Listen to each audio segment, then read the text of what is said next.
What does Israel want from Donald Trump, and what does the Trump administration want from Israel? Yes, and we just got to Jerusalem, I should say, from Tel Aviv, where we landed. But I can tell you that this is all about Iran. And I think that this is one of the similarities, Francine, that we heard from over the weekend, that both Saudi Arabia and Israel have in common is their opposition to the Iran deal. So President Trump focusing on the first half of his trip in trying to put up a unified front with religious freedoms in terms of meeting with leaders of the Muslim world, of course, the Jewish faith, and then he will head to Vatican City for a meeting with the Pope after this stop before heading to the NATO summit and the G7 meetings. But there is no question he's hoping to leave behind the controversies that he faces at home as he again embarks on his first international trip. Yeah, we know that the president actually, in his address in Riyadh, changed a couple of words. I know our reporters on the ground, including you, Kevin, did a great job in trying to analyze what it meant if he was trying to be more friendly with Saudi Arabia and some of their allies. Will that be questioned by Israel?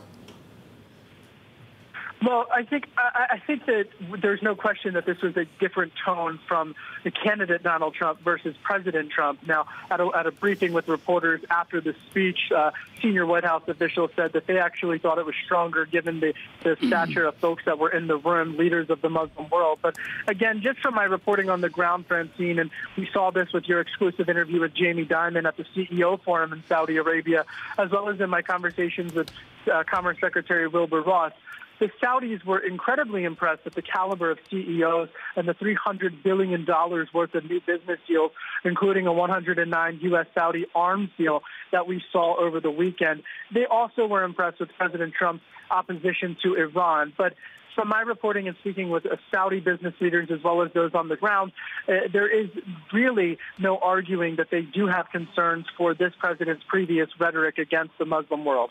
Kevin, let me rip up the script here. How exhausted is the president? He was essentially incoherent during the speech. There's a lot of spin this morning in Washington. He's just flat out exhausted coming off the travails of Washington. How exhausted is he? Well, you know, he canceled a trip. He was supposed to give remarks at a Twitter forum focusing on cybersecurity and utilizing social media.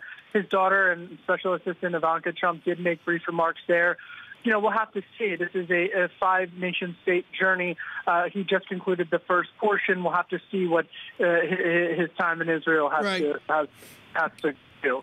Kevin, we are 50 years on from 1967 in the Israeli war. The symbolism of the president going to the Wailing Wall today by himself without Mr. Netanyahu. Explain what that moment will be.